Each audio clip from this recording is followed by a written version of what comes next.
Welcome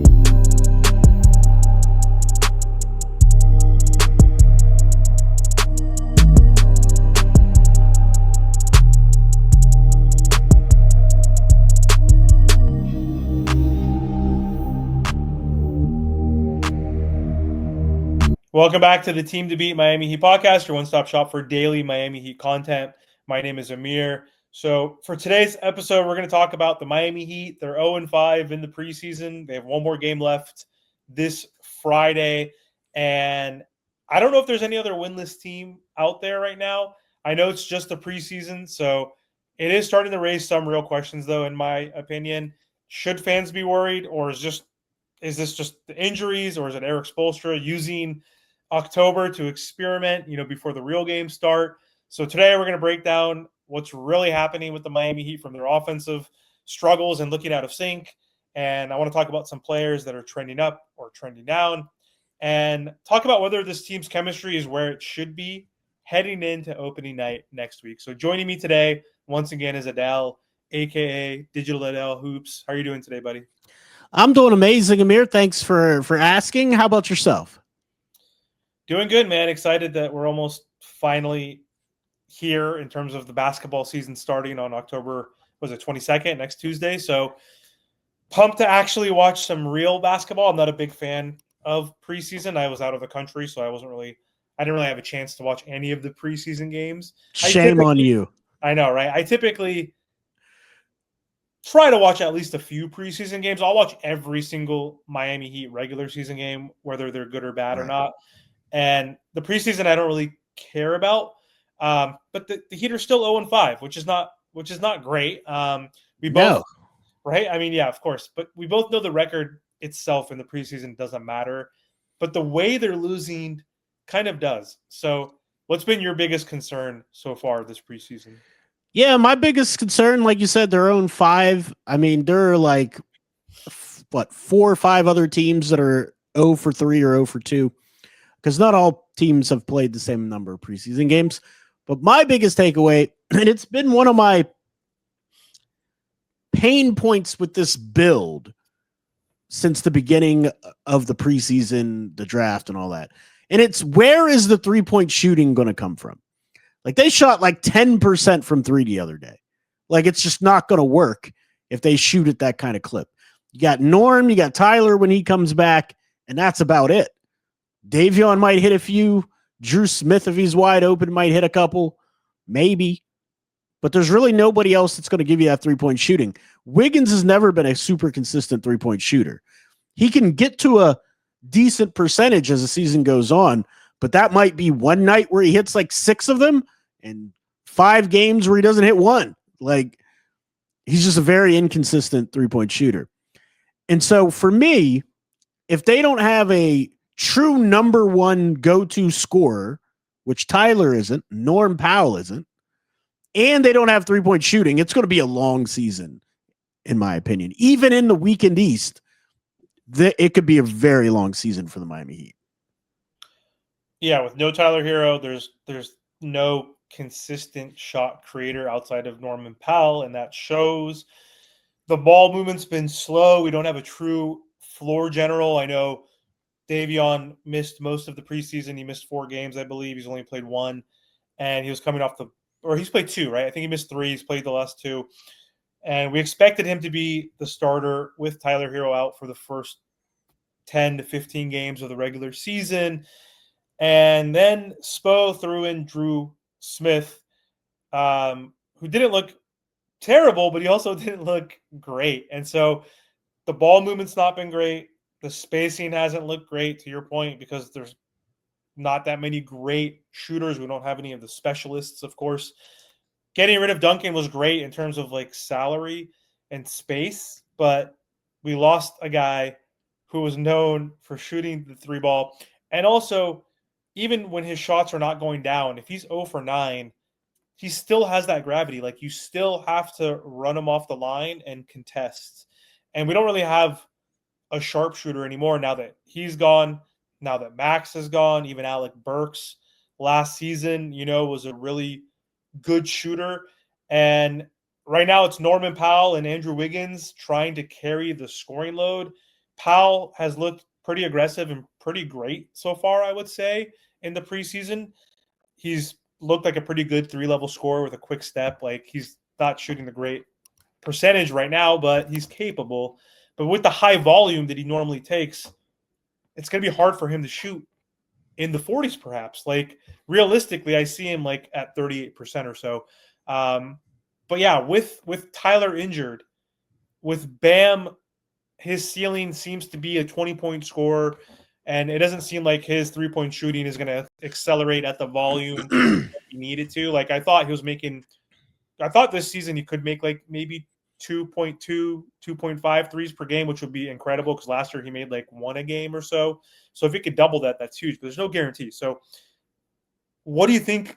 Where do you think the offensive firepower is going to come from, even when Hero's back? Because you mentioned he's not even a true number one option. Like, can we score enough? Like, how are we going to win games with this offense? Yeah, that's a great question, but you hit on a really important part, and that's Norm Powell. Norm Powell has been above my expectations coming in. I knew he was good offensively. I knew that early in his career he couldn't really shoot. He was more of just a slasher, defensive type of guy. He really worked himself into a very easy scorer. He gets into the paint easy. He finishes well at the rim. He's got a variety of floaters and finishes down there, but he's also a very good 3-point shooter. And so I think he's going to have a very, very good season. So that's a point of hope for this team. Also, I think Davion Mitchell's going to be much better in the regular season than he has been in the preseason. As you said, he was working his way back. Also, the rotations have all been messed up. So you kind of want to get in a flow and a feel for the guys you're playing with. Hopefully, Niko Jovic can stay healthy, because if he's healthy, I think you're going to see a much better version of him this season. I don't think their pace has been poor. I think their pace has been good. But I've always said this: when you try to play fast, you got to play both sides of the floor. And that's going to hurt somebody like Kel'el Ware. Because Ware, with his motor issues, he's got to stay locked in, engaged, every possession, every time sprinting down the floor, both sides. That's really going to hinder him. But I think it helps somebody like Niko. I think Nico's going to thrive in that environment. And so a lot in the preseason, what you saw when Niko played, he would get the board and he would just bust out. And that was their best offense. Just getting the ball up the floor quick, 1 or 2 passes, shot, or score. Things really started to break down without Niko. The pace started to slow down a little bit. They don't really have any ball handlers. Norm Powell can handle, but he's not an offensive creator. He's not going to create for others.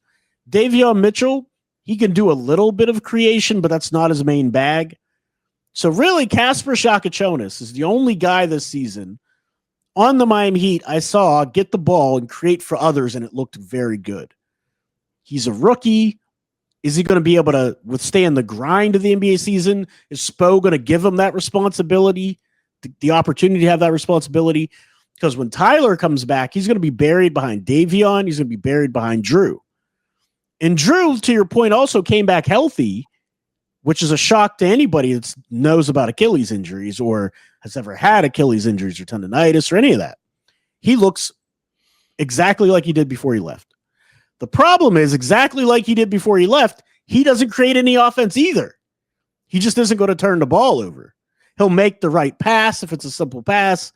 He'll play defense, he'll rebound, but he can't initiate scoring or facilitating for you.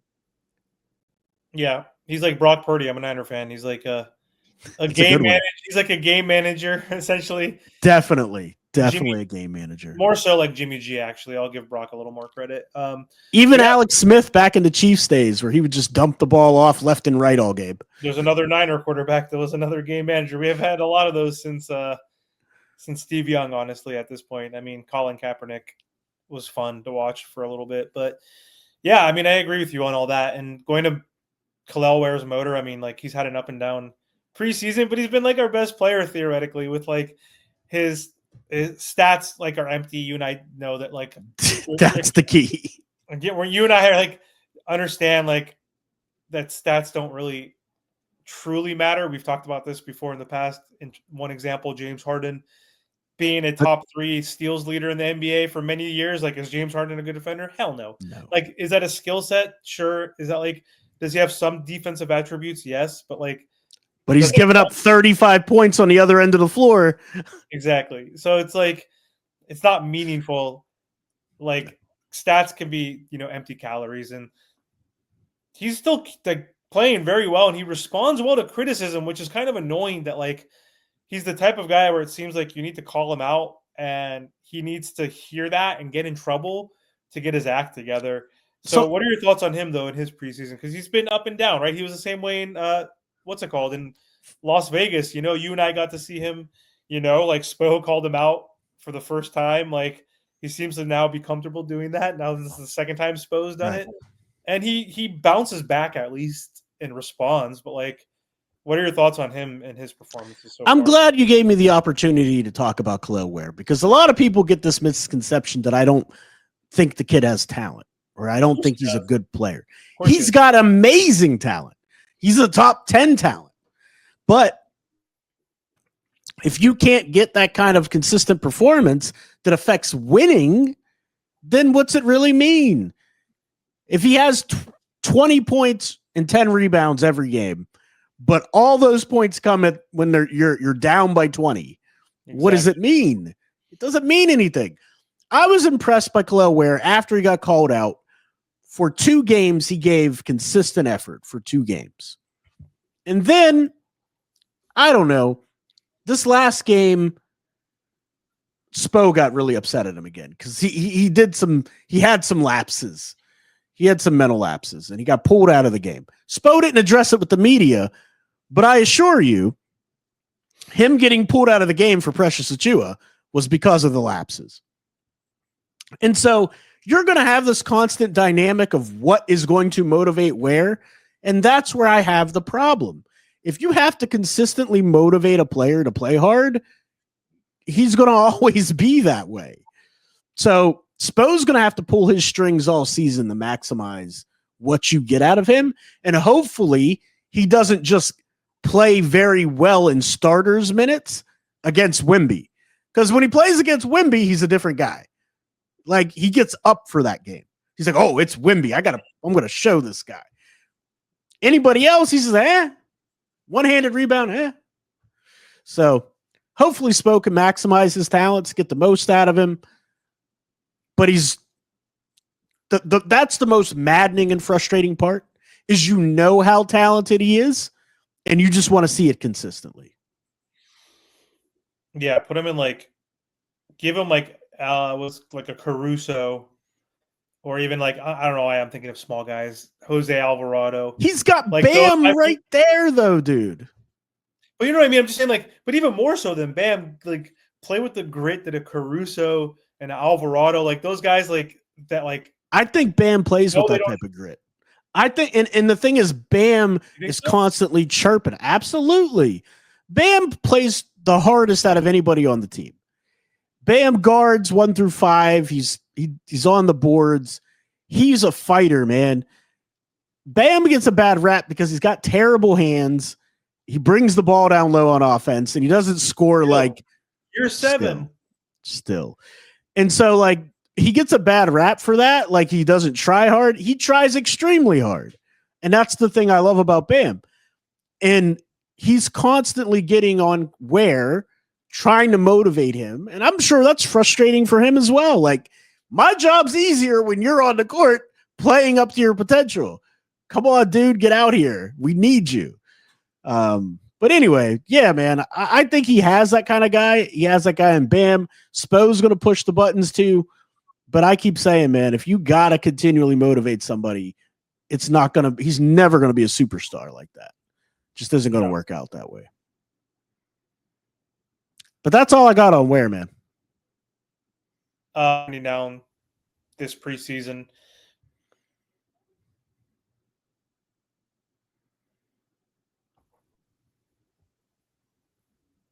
Did you ask me a question? Because you cut out. Can you hear me now? Yeah, I can hear you now. All right, I'm back. Welcome back. Right. What did you hear last? I just set out. I just said that that's all I got on Khalil Ware. That was where I left off. Oh, damn. So you didn't hear anything I said. I said, okay, let's talk about who's trending up and who's trending down this preseason. So whose stock is rising the most, in your opinion? Stock up, Jaime Hawkins Jr., baby. I was trying to tell everybody all offseason, y'all are sleeping on Jaime Hawkins Jr. My man was hurt, playing hurt. Nobody wanted to believe it. Didn't make sense because he couldn't jump over a piece of paper suddenly. He was in a dunk contest the year before. Oh, shocking. He can jump again because he's actually healthy. I like Jaime. I like the motor in which he plays with. I like how hard he plays. I like how he defends. I don't understand. Some people think he's a bad defender. He's not a bad defender. He's average, hopefully, right? I'm saying what? He's average. As a defender, he's a little bit above average, in my opinion. Okay. Like, you can't back that. That dude's solid. Like, he just takes hits to the chest. I'd say he's a little bit above average. But his decision-making needs to get a little bit better. It seems to be that it's getting a little bit better. And he needs to get back to that mid-post game, which looks like he's doing as well. So 100%. I've been I'm sorry? 100%. Yeah, so I've been very impressed with Jaime Hawkins Jr. Now, another guy that I have is stock up. It would have to be Norman Powell. Like I said, came in above my expectations. I think he's going to be terrific. I don't think he's going to be an all-star. The Miami Heat think he's going to be an all-star. I don't see that, but I think he's going to be very good. Yeah, I don't think his usage will be enough when Tyler gets back. And again, it's going to be like an egalitarian kind of system where you have one night where Wiggins can have the hot hand. He might be more aggressive. One night Bam is going to be aggressive. Hopefully, like those games against the Nets, it always seems like he's up for those games where he's had multiple 40-point games in his career against the Nets. But you have Bam who could step up offensively. You have Tyler. You obviously have Norman. You have Khalil Ware, that could possibly even Niko Jovic now, right? If he's going to be able to get more opportunity as our he's another stock up guy. Niko Jovic, stock up. Yes, but stock down with his injuries, man. It seems like hopefully he's not injury prone. Some of them have been. I mean, the back issue, that was something he dealt with his rookie year. It kept him out a lot of games, but like he was going to get a lot of DMPs anyway because his defense was so horrible that Spo didn't trust him. Like his defense has improved each year, but he's still the biggest issue is he's played 47 or whatever, like 44 to 47 games each of the last 2 seasons, the same number. So it was like 47 this year, 47 last year, 15 his rookie year. That's just simply not enough. He's played like 90 games in 3 years, which is not great, especially the last 2 seasons. I get it. His first year, late first round pick, not good defensively. Wasn't really the team was contending theoretically. So he's not going to get a lot of time, but I agree with you on the Norman Powell piece. I think his stock is definitely rising. I don't know if he could be an all-star either. We'll see. Going back to Jaime though real quick. So like, I didn't really watch, again, I haven't been able to watch preseason really. Has he been shooting threes? Like, cause I know that's something he's been working on and his shot still broke, man. Then I don't like, how is he going to bounce back? Like, aren't players just going to like sag off of him and like, hopefully, have him stand in the corner? Cause he's getting into that mid post. They're letting him post up. They're letting him get mid post touches.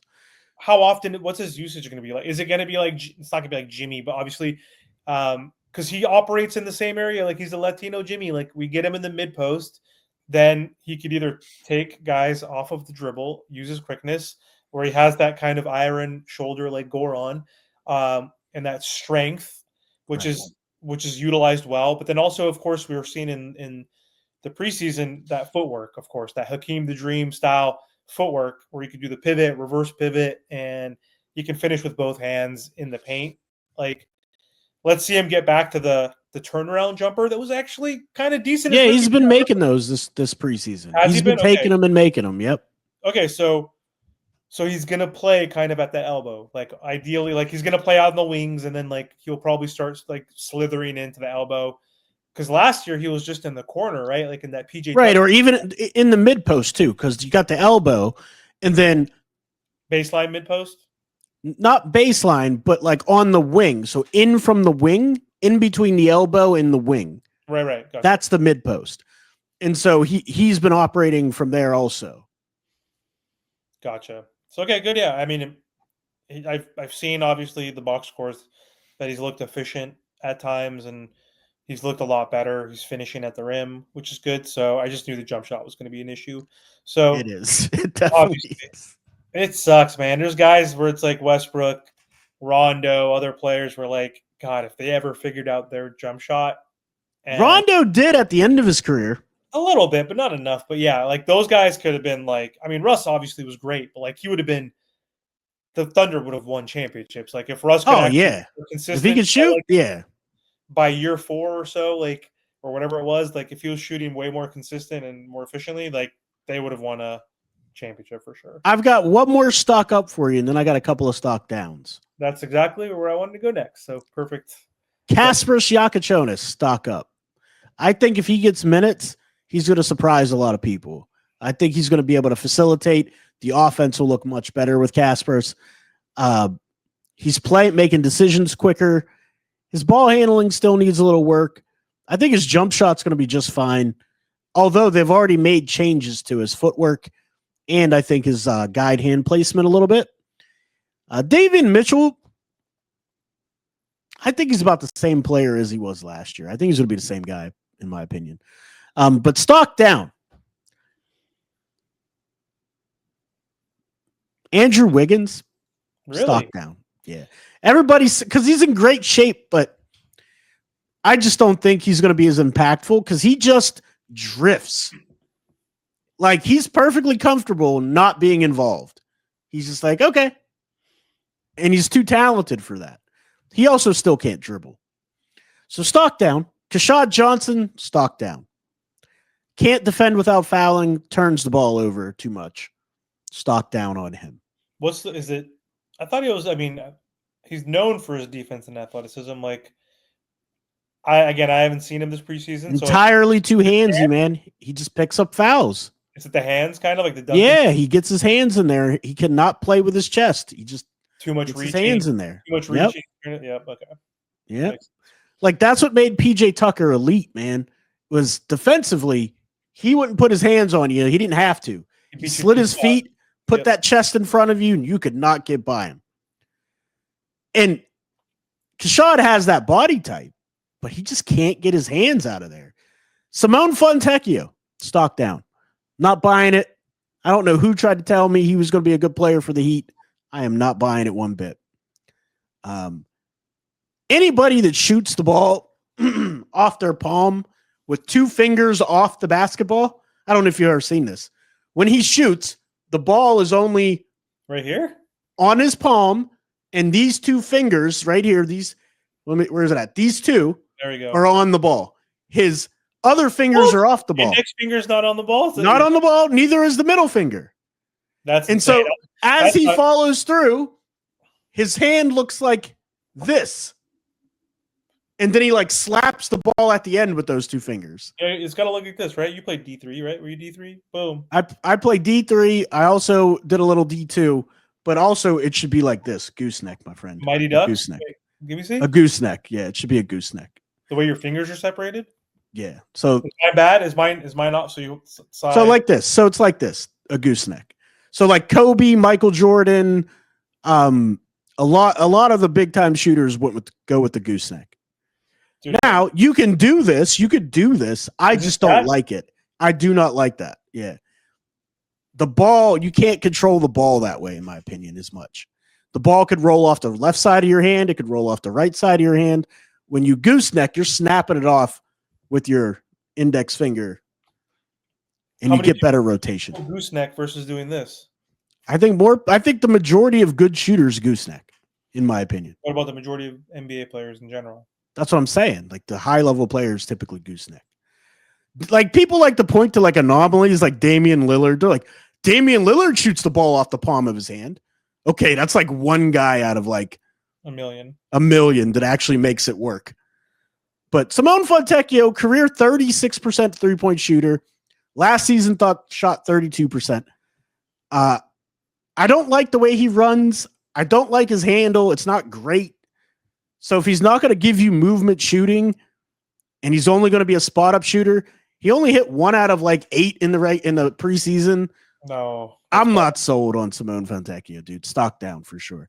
He's not But going to get much minutes anyway. I mean, he'll probably be in there because of injuries. Because we're always hurt. It always happens to us more so than other teams. It feels like. I mean, every team deals with injuries, but I'm sure he'll be in rotation for some matchups. Some players will be in foul trouble. Some players will be hurt. But I don't think ideally he's going to be in the top 9, right, or top 10. Do you think he's like the 11th guy? He's a rotation player, right? Because you got top 11, right? Let's see. Let's go through it. Drew Smith is one of the guards. Davion Mitchell is one of the guards. Tyler Hero, Norm Powell, Andrew Wiggins, Jaime Jaquez Jr., 6, Nikola Jovic, 7, Bam Adebayo, 8, Kalel Ware, 9, Pella Larson. That's 10. Oh, look what I said. Simone Fontecchio. Yeah, he's like the 11th guy. So, yeah, he might be out of the rotation as well. But the 11th guy in the regular season is going to play because there's going to be injuries and foul trouble. He'll play eventually, yeah. He'll play some games. Oh, and I forgot, you still got Kasper Shakachonis. I'd rather see Kasper Shakachonis minutes than Simone Fontecchio minutes any day of the week. Totally. Do you think he's going to play? Because we talked about it, during Summer League, it looked like he's going to be a project and play. And because he defends at a high level, Spo will play him. And because of the fact we got to see him play with real NBA players and not the Kashads and the gold. But specifically, it's the defense. Spo will play a rookie that plays hard and defends his butt off. Totally. So because of those things, he'll play. How often, though? Because he's going to be behind Drew. That's the question. I don't know, man. I don't know how often. But like I said, I'm giving minutes to Casp before I'm giving minutes to Simone Fontecchio. Well, I would give, no offense to Drew, I would give him minutes over Drew at this point. What do we have to win or lose? Because we're not going to. I don't disagree with you, but Spo loves Drew, so that's never going to happen. He does. But I just see Cass playing if he's actually going to be in the rotation and not going to be playing in Sioux Falls. He's going to probably play 30 games max. He's going to get enough DMPs where he's not going to play consistently. I'm hoping he gets in the 40s. That'll be kind of nice, right? But I could see him especially when Tyler gets back, not playing many games at all. But or the offense looks like trash, and Spo is like, "Hey, kid, let's see what you got," and he plays well, and he's in the lineup. You never know. You never know. That's true. All right, let's close out this. So ESPN projects the Heat are going to be 42-40. That's 8th place. Do you agree with that or not? Where do you think the Heat, based on what we've seen so far, it's preseason, but still, based on what we've seen with our roster moving forward, do you agree with that sentiment, or do you think they'll finish higher or lower? I'm taking the under. Yeah? I'm taking the under. I don't like the roster. I don't. The East is very weak, but everything would have to go right for the Heat. Ware would have to take a jump. Tyler would have to maintain what he's maintaining. Norm and Tyler backcourt would have to work. The new pace and space would have to work. Where's the three-point shooting coming from? Who knows? There's a lot that has to go right for the Heat to have a winning record.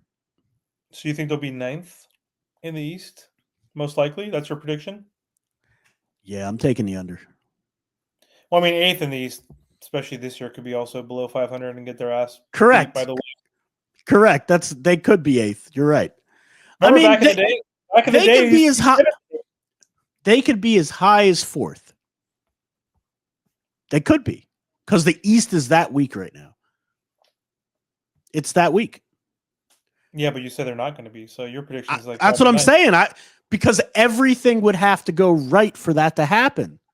Literally everything. No injuries. All these guys pop. Nico pops. Haka's pops. I just don't see it. I still think they'll get 6th. I'm going to pretend like I'm a national guy. I'm going to be like... It's possible. I don't hate it, but Boston, New York, Cleveland, Indiana. Boston without Tatum, without Drew, without Holiday, without Al Horford. Yeah, still, you think Jaylen Brown and Derek White and Payne Pritchard are it? And They're what's still his name? better. They're still better than this Miami Heat team. Simons Unfortunately, is good too, right? right? But this is the thing. But listen, man, I hate. I don't like Boston at all. So it pains me to say it. But yeah, Boston's better than the Miami Heat. They have more talent than the Miami Heat. Their No, their roster construction's better. Jaylen Brown is the best player on either team by far. He's Bam is better than Tyler. He's Bam is better than better. Bam. Nah, Oh my Bam's God. Bam, You're wild, dude. no, Bam's a better overall player. Hold on. Let me ask you a question. What? How much better defensively is Bam than Jaylen Brown? A lot. What's a lot? 100%. Scale 100%. All right. You're being a Heat homer now. Jaylen Brown can't guard 1 through 5. He's not an all NBA. I didn't say that. That's not the point of what I'm saying. I'm just trying to figure out what's the difference between the two defensively? A lot. All right. I think I think he's a good defender, obviously, but I don't think he's okay. So he's above average defender. Yeah, sure. Okay, and Bam is an all-world defender, right? Yes.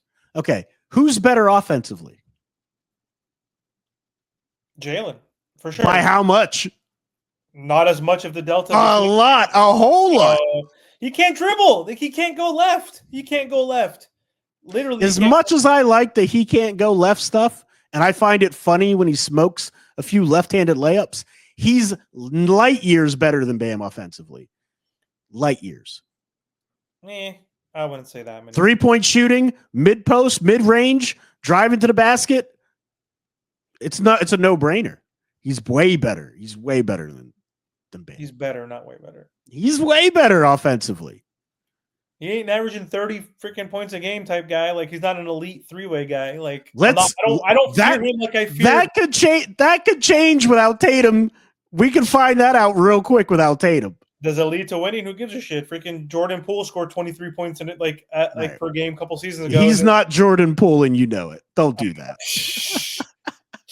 I know. You like how I try to save face by saying something. You like did. That. You put the most unserious basketball player in the mix, and Jordan I had to Poole. do it on purpose to get you upset. I did, man. Oh my God, freaking Jordan Poole. LaMelo.